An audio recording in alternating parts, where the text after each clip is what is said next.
अस्सलाम वालेकुम। आज की ये वीडियो पिछली वीडियो का तसलसल है, जहां हम शुमाली हिंद में उर्दू नस्र की इब्तिदा का जायज़ा ले रहे हैं। आज हम उन तसनीफ़ और मुसन्निफ़ीन का जिक्र करेंगे जिनका शुमाली हिंद में उर्दू नस्र की इब्तिदा में अहम किरदार रहा। तो पिछली वीडियो में भी हम ऐसे मुसन्निफ़ीन का जिक्र कर चुके हैं। इस वीडियो में मज़ीद ऐसे हम मुसन्निफ़ीन का और तसनीफ़ का जिक्र करेंगे। तो ऐसे नामों में जिन्होंने शुमाली हिंद में उर्दू नस्र की इब्तिदा में अपना किरदार अदा किया, पहला नाम है हमारे पास फजल अली फजली। हालात ज़िंदगी ज़्यादा मालूम नहीं, इन्होंने एक तसनीफ़ लिखी करबल कता के नाम से। 1731 या 32 में ये तसनीफ़ लिखी गई। 1747 में इस पर नज़रसानी की गई। ये शुमाली हिंद में उर्दू नस्र की अवलीन और इब्तिदाई तसनीफ़ समझी जाती हैं। यानी इससे पहले अगर कोई नस्र मौजूद भी थी तो वो दिबाचों की शक्ल में थी या किसी रिसाले की शक्ल में, कोई बाकायदा तसनीफ़ किसी ने नहीं लिखी थी। अगर शुमाली हिंद में हम किसी को अवलीन बाकायदा तसनीफ़ कह सकते हैं तो वो फजल अली फजली की करबल कता है। करबल कता फजल की तबाज़ाद नहीं है, बल्कि ये मुल्ला हुसैन वास काशफी की तसनीफ़ रोज़तुश्शुहदा का आज़ाद तर्जुमा है। मौज़ू इसका वाक़या करबला और शहादत इमाम हुसैन है, और ये वजह मुसन्निफ़ ने ये बताई है इसके लिखने की कि ख़वातीन जो फ़ारसी ज़बान नहीं समझती थीं, रोज़तुश्शुहदा को वो नहीं समझ पाती थीं, तो ये उन ख़वातीन के लिए है, उनके लिए ये लिखी गई उर्दू ज़बान में करबल कता या द मजलिस के नाम से। तो मुल्ला हुसैन वास काशफी, जिनकी तसनीफ़ का इन्होंने आज़ाद तर्जुमा किया है, ये फ़ारसी के एक अजीम मुसन्निफ़ थे। काबिल कदर तसनीफ़ इनकी जवाहिरुत तफ़सीर है, तफ़सीर हुसैनी है, अहलाके मुहसनी है, अनवार साहिली है, और इसके अलावा भी इनकी तसनीफ़ हैं। ये फ़ारसी के एक बड़े मुसन्निफ़ गुज़रे हैं। इसके बाद दूसरा नाम है हमारे पास शाह मोइनुद्दीन हुसैन अली।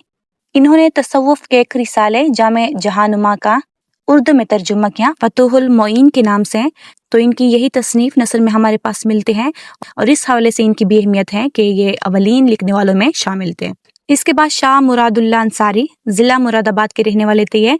इन्होंने 30वें पारे की तफसीर लिखी, यानी कुरान मजीद का जो 30वां पारा है उसकी तफसीर लिखे हैं, और इसको तफसीर मुरादिया का नाम दिया है। डॉक्टर जमील जालबी के मुताबिक तफसीर मुरादिया उर्दू की पहली तफसीर है। इसके बाद शाह मोहम्मद रफ़ीउद्दीन शाह वलीउल्लाह के ये बेटे थे, तीसरे बेटे थे ये। तर्जुमे कुरान के नाम से कुरान मजीद का इन्होंने तर्जुमा किया है, और इसके अलावा तफसीर रफ़ी के नाम से कुरान की तफसीर भी लिखी है। डॉक्टर जमील जालबी के मुताबिक इनका जो तर्जुमा है तर्जुमे कुरान, ये कुरान मजीद का अवलीन उर्दू तर्जुमा है। वैसे तो इनके भाई का नाम लिया जाता है, शाह अब्दुल कादिर का।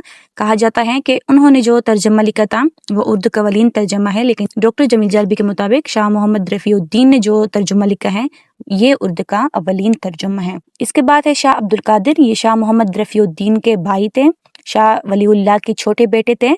इनका तसनीफ़ी कारनामा जो है वो मौज़िल कुरान के नाम से है। मौज़िल कुरान जो है कुरान मजीद का तर्जुमा और उसकी तफसीर है।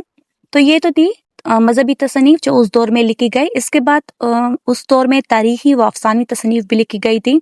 यहाँ पर हम मुख्तसरन उनका भी जायज़ा ले लेते हैं। तो ऐसे मुसन्निफ़ीन जिन्होंने अफ़सानी और तारीख़ी तसनीफ़ लिखी, उनमें पहला नाम हमारे पास है रुस्तम अली बजनूरी।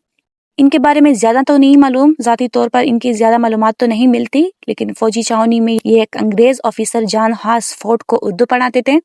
इसी अंग्रेज़ की फरमाइश पर इन्होंने एक किस्सा लिखा, किस्सा व हवाले रोहिला के नाम से। इसका मरकज़ी किरदार अली मोहम्मद खान और उसके मुख्तलिफ जंगों और हुकूमतों के मामलात और हुस्न इंतज़ाम का इसमें बयान है। जमील जालबी के मुताबिक ये उर्दू की पहली तारीख़ है। इसके बाद किस्सा मेहर अफरोज़ व दिलबर, ये शुमाली हिंद की कदीम तरीन मालूम दास्तान है। 1929 में इसका मखतूता मिला। प्रोफेसर मसूद हुसैन खान ने इस पर मुकदमा लिखकर 1966 में इसको शाया किया। साली तसनीफ़ और मुसन्निफ़ का नाम इस पर मौजूद नहीं है। किसी दूसरे शख्स ने कलम से इसवी खान बहादुर और किस्सा मेहर अफरोज़ व दिलबर इसके ऊपर लिखा है। इसी से इस किस्से का नाम पता चलता है, और साथ में यह अंदाज़ा होता है कि शायद इसको लिखने वाला जो मुसन्निफ़ था उसका नाम इसवी खान बहादुर है। फिर नो तर्ज़ मुरस्सा मोहम्मद हुसैन अता खान तहसीन की ये तसनीफ़ है। अता खान तहसीन ज़िले अनावा के अच्छे घराने से ताल्लुक़ रखते थे, पढ़े लिखे घराने से ताल्लुक़ रखते थे। इनके वालिद मोहम्मद बाकिर शौक फ़ारसी के साहिब दीवान शायर थे। तहसीन ने भी फ़ारसी में बहुत सी तसनीफ़ लिखी हैं। उर्दू के हवाले से इनकी जो अहम तसनीफ़ है वो नो तर्ज़ मुरस्सा है। असल नाम इसका इंशाई नो तर्ज़ मुरस्सा था। ये 4 दरवेश के किस्से पर मबनी है। 1774 में ये किस्सा मुकम्मल हुआ। ये आसान और सलीस उर्दू में नहीं है, बल्कि इसकी इबारत जो है वो रंगीन है। उर्दू ज़बान को फ़ारसी के साथ मिलाकर इसमें पेश किया गया है। ये वही तसनीफ़ है जिसको सामने रखकर मीर अमन ने बाग़ो बहार के नाम से इसको सादा और सलीस उर्दू में पेश किया। फिर मुंशी महर चंद कतरी, उर्दू में इनका तखल्लुस महर और फ़ारसी में ये ज़र्रत तखल्लुस था इनका। इनकी तसनीफ़ जो है वो नौआइन हिंदी है। नौआइन हिंदी के नाम से इन्होंने एक किस्सा लिखा है जिसमें मलिक मोहम्मद व गेती अफरोज़ का किस्सा कलम बंद किया है।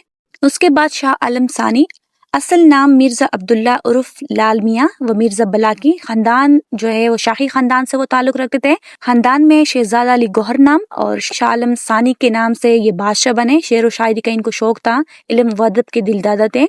आफ्ताब इनका तखल्लुस था। उर्दू के हवाले से इनकी अहम तसनीफ़ अजाइबुल क़सस है। इस किस्से में इन्होंने शुजाउल शम्स और मलका निगार का किस्सा पेश किया है। 1792 या 93 के करीब ये तसनीफ़ लिखी गई। तो ये थी अब तक की हमारी तारीख़, एक शुमाली हिंद में उर्दू नसर की इब्तदाई तारीख़।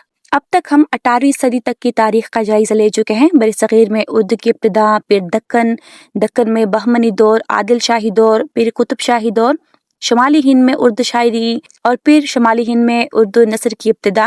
ये तमाम मौज़ूआत हम पेश कर चुके हैं। आगे अब हम लखनऊ की शायरी की तरफ जाएंगे, क्योंकि 18वीं सदी के वस्त तक दिल्ली उजड़ चुकी थी। मुसन्निफ़ीन और शुरा जो थे वो दिगर इलाकों का रुख करने लगे। ऐसे में दिल्ली के उजड़ने पर जो शहर सबसे ज़्यादा आबाद हुआ वो लखनऊ था। तो आगे की वीडियो में हम लखनऊ की इसी दरख्शां दौर का जायज़ा लेंगे।